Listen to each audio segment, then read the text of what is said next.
Assalamualaikum warahmatullahi wabarakatuh. Selamat pagi dan salam sejahtera bagi kita semua. Puji syukur kita panjatkan kehadirat Allah Subhanahu wa taala, Tuhan yang Maha Esa, yang mana pada hari ini kita masih diberi kesehatan dan kemudahan dalam menjalankan aktivitas kita sehari-hari. Yang saya hormati Bapak-bapak, Ibu-ibu serta saudara-saudara yang hadir dalam kesempatan ini, izinkan saya Heru Cahyadi untuk memberikan pidato atau uraian tentang beberapa dampak pandemi terhadap perekonomian di Indonesia. Bapak-bapak, ibu-ibu serta saudara-saudara yang berbahagia, seperti kita ketahui bahwa di Indonesia kasus pertama kali COVID-19 dilaporkan terjadi pada tanggal 2 Maret tahun 2020 dan kasus positif terus berlanjut.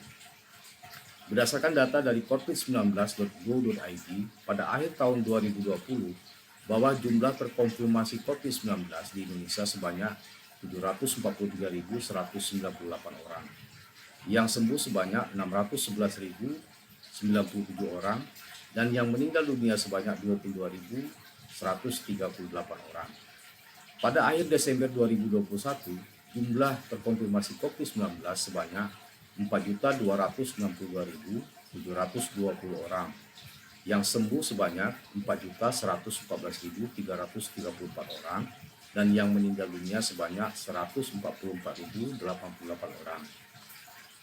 Di beberapa negara banyak mengambil langkah lockdown untuk mencegah terjadi meluasnya penyebaran virus COVID-19. Sementara di Indonesia, pemerintah menerapkan PSBB atau pembatasan sosial berskala besar untuk mencegah meluasnya penyebaran virus COVID-19 di masyarakat. Dengan diberlakukannya PSBB di masyarakat, maka tentunya akan berpengaruh terhadap kegiatan masyarakat di tempat umum, tempat bekerja, tempat wisata, kawasan bisnis atau kawasan lainnya yang berpotensi untuk berkumpul orang banyak dan berpotensi penyebaran virus COVID-19. Bapak-bapak, ibu-ibu, dan saudara-saudara yang saya muliakan, dengan kondisi pemberlakuan PSBB dalam waktu relatif panjang dan kondisi penyebaran COVID-19 yang terus meningkat, sehingga menyebabkan aktivitas masyarakat terbatas di dalam rumah, akan menyebabkan dampak yang besar terhadap aktivitas ekonomi di tengah masyarakat, sehingga berpengaruh terhadap pertumbuhan ekonomi, baik secara mikro maupun makro yang ada di Indonesia. Dampak pandemi terhadap perekonomian di Indonesia yang timbul selama 2 tahun ini diantaranya yaitu, yang pertama yaitu di bidang pariwisata dan perhotelan. Selama masa pandemi di bidang pariwisata dan perhotelan sangat berdampak signifikan, di mana terjadi penurunan kunjungan para wisatawan ke objek wisata maupun ke hotel yang ada di Indonesia. Sejak Februari 2020, jumlah wisatawan mancanegara yang masuk ke Indonesia turun drastis. Sepanjang tahun 2020, jumlah wisatawan mancanegara yang masuk ke Indonesia hanya sekitar 4.052 orang, atau sekitar 25% dari jumlah wisatawan yang masuk di Indonesia tahun 2019. Begitu juga dalam perhotelan.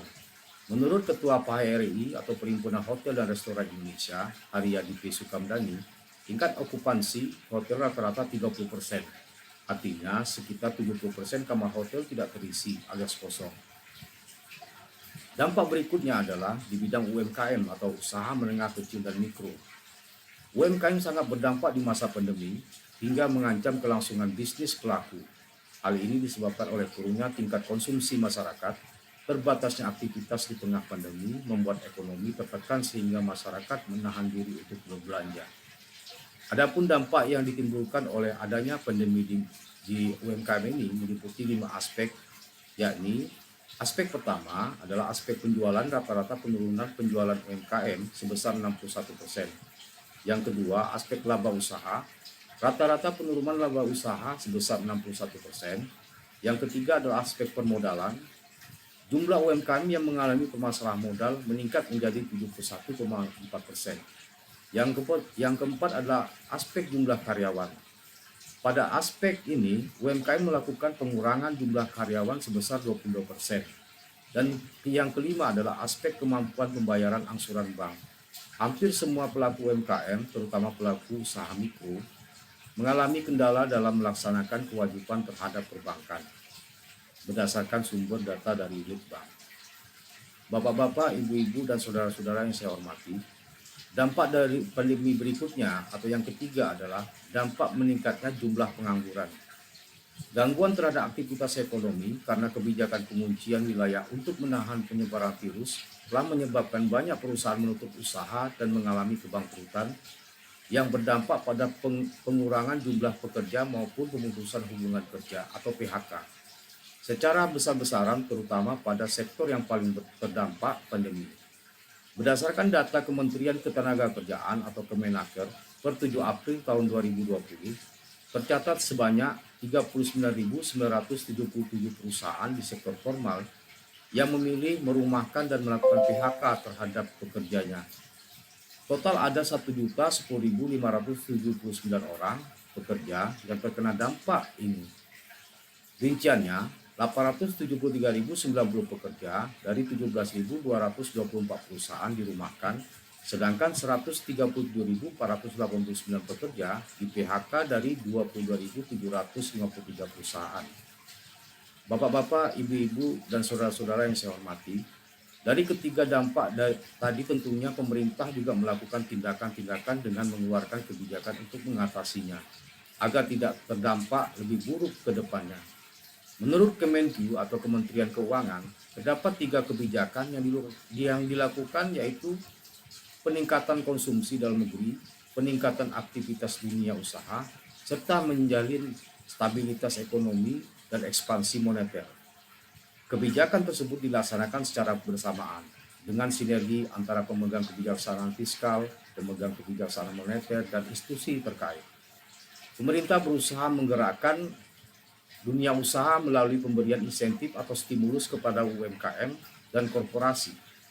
Untuk UMKM, pemerintah antara lain memberikan penundaan angsuran dan subsidi bunga kredit perbankan, subsidi bunga melalui kredit usaha rakyat dan ultramikro, penjaminan modal kerja sampai 10 miliar, dan pemberian insentif pada pajak, misalnya pajak penghasilan atau PPh pasal 21 ditanggung pemerintah.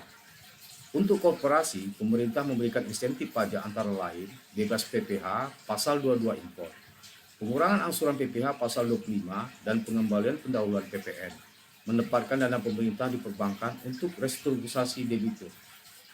Pemerintah juga memberikan penjaminan modal kerja untuk korporasi yang strategis, prioritas atau padat karya. Salah satu penggerak ekonomi nasional adalah konsumsi dalam negeri. Semakin banyak konsumsi, maka ekonomi akan bergerak. Konsumsi sangat terkait dengan daya beli masyarakat. Oleh sebab itu, pemerintah telah mengalokasikan anggaran sebesar 172,1 triliun rupiah untuk mendorong konsumsi atau kemampuan daya beli masyarakat. Dana tersebut disalurkan melalui bantuan langsung tunai, kartu prakerja, pembebasan listrik, dan lain-lain.